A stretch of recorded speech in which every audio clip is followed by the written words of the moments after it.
We are the Guinea Pig Collective. All will be assimilated. Resistance is futile. Welcome back. This is Pigs Gone Wild with Dark Helmet, the sci-fi and Transformers pig. So we were hanging out. We were getting ready to take a look at something new. We did have a small change of fortune. Unfortunately, those change of fortunes are ever so fleeting. But while we did have it, we did manage to pick up something new. This is probably going to be the last purchase we are going to be able to make for an extremely long time. So we are going to enjoy taking a look at this one from 40 years of Transformers in partnership with Nickelodeon. We have a crossover. We got Teenage Mutant Ninja Turtles, Transformers with the Party Wallop.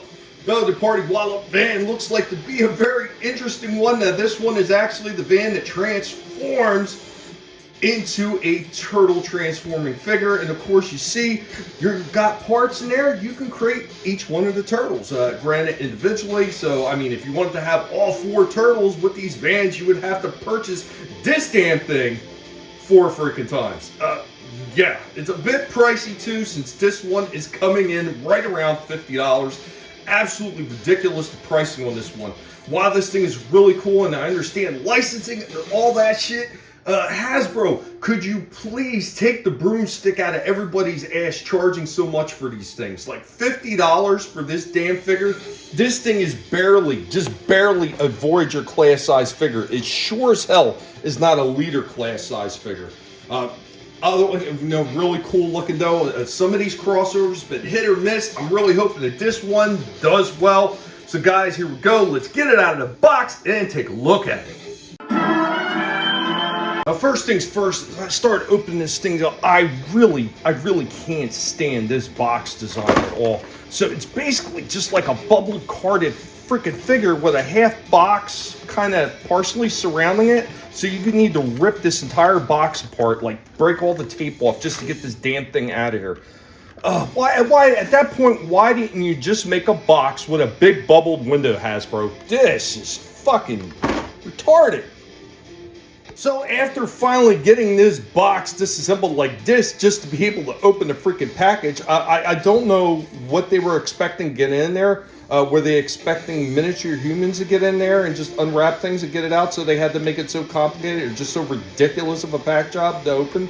Like, how do you even put this back together if you want to put it back on the shelf when you're done? Ridiculous. Even after all that, with a whole bunch of zip ties, tape, and everything else, they still had about another 6 zip ties on the plastic insert bubble on top of that, holding everything down. So it's held on to the cardboard with zips. Then they had more on this, just, I don't know, just to make sure somebody didn't steal something. Wow, Hasbro, what are you scared of, man? You wasted more plastic on zip ties trying to keep everything in place than you would if you just made a regular cardboard box with a big regular rubber, bubble like this for all the weapons to put on with a plastic cover on the front. Jeez. Saving the planet, right? Right out of the ridiculously stupid pack job that Hasbro put this thing in. I dare you to find a pizza that comes out of the box that tough. Here we go with the Party Wallop Ninja Turtles Transformers crossover van. Not bad. Let's go ahead. Let's put one of his extra pieces on and check out that articulation. Here he goes with his first piece on. He got a big van front because, I guess the last one got damaged in a fight with the foot. But there you go with that. And here we go, right out of the ridiculous pack job that Hasbro put this thing in. And we've got our Party Wallop as he comes right out of the packaging. Checking out some of the articulation on this thing. The arms have movement, but it does kind of, this shoulder mounted piece, it does kind of get in the way of everything in the back a little bit. So you got to kind of twist and move everything out of the way, and then you can actually start getting it moving pretty good. So fair range of motion right there. It doesn't feel overly loose. It does feel like some things don't port in properly. It does have a nice bicep turn right there at the elbow joint, and the elbow joint is a decent one. It goes 90 degrees. It can go in both directions. He does have a little bit of tilt right here as part of his transformation, so it kind of does tilt in a little bit. and he does have some hand turn there as well. Does have a waist turn. Granted, this whole thing is really stiff, so when I'm trying to turn things, everything else is turning with it. He does have some head movement, but once again, this piece right here in the back, which ports in, it kind of gets in the way a little bit. I ain't gonna lie. So, I mean, if you back this thing off its port, you can get a lot more movement out of this head. So, I mean, the head's got some pretty decent movement. It's not overly great, but it's decent for what it is. Once again, where all this stuff ports in, it kind of just gets in the damn way. Leg movement. So this is where it becomes a little bit of a problem. So this big wheel right here gets in the way of these legs flaring out. It feels like if it wasn't for this, there would be tons of movement in these legs, but it's limited because of that. So he's got a little bit of a thigh turn right there. He's got a pretty decent knee bend right there. Once again, the kiblets in the back getting in the way.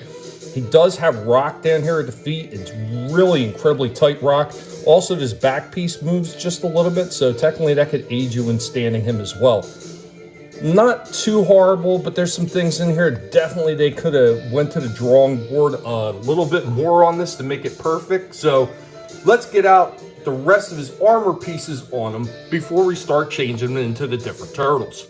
Before we get into some of the other accessories, we'll talk about this. So he comes with this little Teenage Mutant Ninja Turtle shell, almost like a hubcap thing, but it's actually a pizza on the other side. So you actually take that thing and port it right there. You poured it right here into the center. Don't quite understand that one, but yeah, it is what it is. Crossover pizza, big part of the turtles. Cowabunga, dude. For some of the extras that he comes with these little head top pieces for all the turtles. Then he comes with a slew of weapons. Got Raphael size. Got a couple of nunchucks from Michelangelo. Got 2 swords for Leonardo. And then he's got this fold-up bow staff for Donatello. That just, oh, look at that. Just pulls right apart. Nice. It just popped right out of place. Not a big deal. It pops right back in. But once again, clearances, Hasbro. Clearances. It shouldn't pull apart.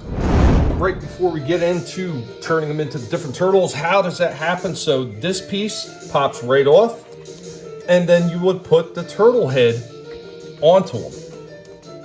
There's one other change you make before you make them a turtle, so let's get into that. Of course, first one's going to be Mikey! Cowabunga!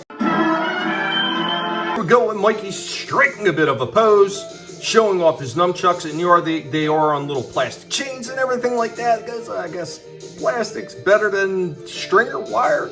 Yeah. Here we go with the part of Wallop now as Donatello. I will say that this bow staff is way too small. That's what she said.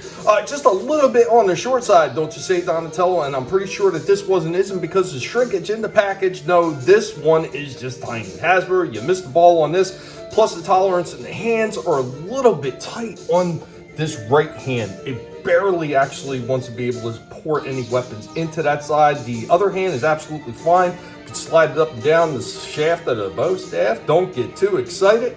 All right, let's go on to the next turtle. There's no absolute way that this thing can get down in a kneeling position, unlike some other people that I've seen on YouTube. But anyway, this guy does have a fair range of motion, just not enough to get down in a kneeling position. There's a lot to be said about the articulation choices that they used up in the hips of this thing. But here we go with him as Raphael. Once again, I feel that the weapons are a little bit undersized for him as well. As much as the same way as it was for Michelangelo and Donatello, all those weapons just feel like they were just a little bit on the short side, just a little bit. Maybe not take those dips in the pool right before you make a toy and make comparison, people at Hasbro. Just saying, just saying. Here we go, finally, last but not least, we got the leader, we got Leonardo. This is the one that I feel that they came the closest with the actual weapons. These are the ones that feel like they're not undersized. Finally, not shortchanging people. But overall, I mean, I think in the 4 different turtle forms, it looks pretty cool. It's pretty interesting. It kind of gives you that Teenage Mutant Ninja Turtle vibe while still being a Transformer. So let's go ahead. We'll put him in a few more poses right here before we get into the van mode. Got him in a pose almost like he's running into battle. Raphael, with the help of the stand, got him leaping into battle, ready to stab down with his size. And of course, as Mikey, regardless if he's a robot or not, he's Greg. He does scarf some pizza.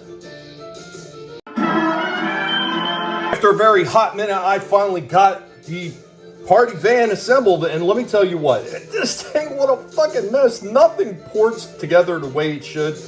You're better off throwing quarters into a gumball slot, hoping that you get the right one from that machine. As far as Hasbro is concerned, is being able to do good engineering. Like, everything is just so sloppily done.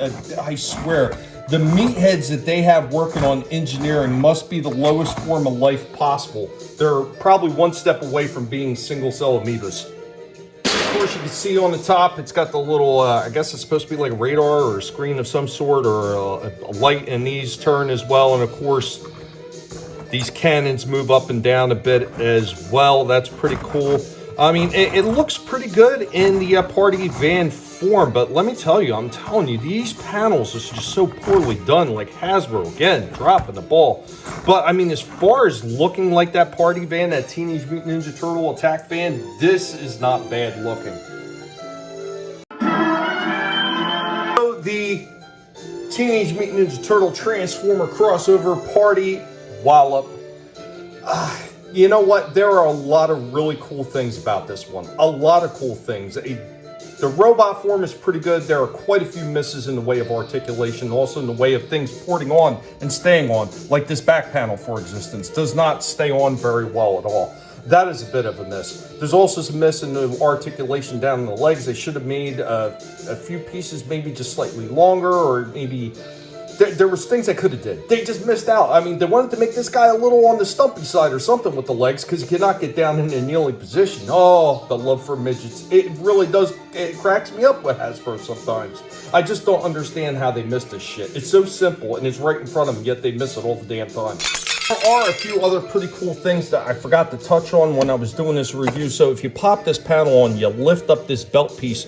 When you change it into the various turtles, there are colors right here.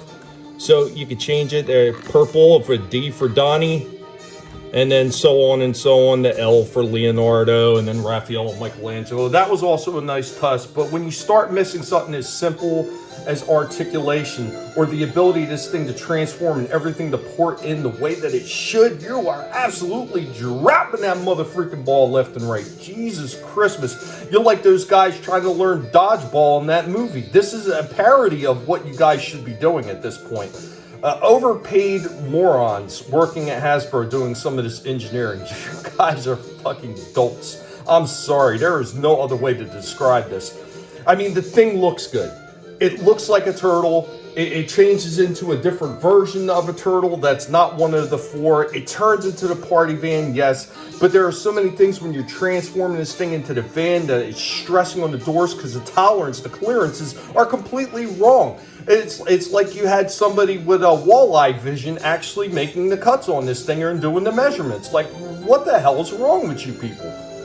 Overall, a pretty cool looking figure. It is not that high of a rating for me. There's way too many misses. There are no loose joints on this damn thing, but a lot of the joints just don't move as well as that you would hope they would, especially for something that is a $50 figure. As far as I'm concerned, this one from the Guinea Pig Collective, the best that we can get this thing, is a 7 out of 10. Looks pretty cool, but it doesn't do everything that it should. Just so close, yet so far as always. Anyway, guys, that is all we have on the TMNT Transformers crossover party Wallop. What a weird name for this one. Like, I don't know if like Hasbro was asleep on the wheel for naming this one, but the party Wallop. Like, even if they would have said it was the party Wallop van, I could kind of see that, but just to call it the party Wallop, like, what a weird name. But overall, guys, that is our review on this one. Be sure to let Dark Helmet know what you thought of our assessment of this figure. Have a good one, y'all. Later. The Transformers, more than meets the eye. The Transformers.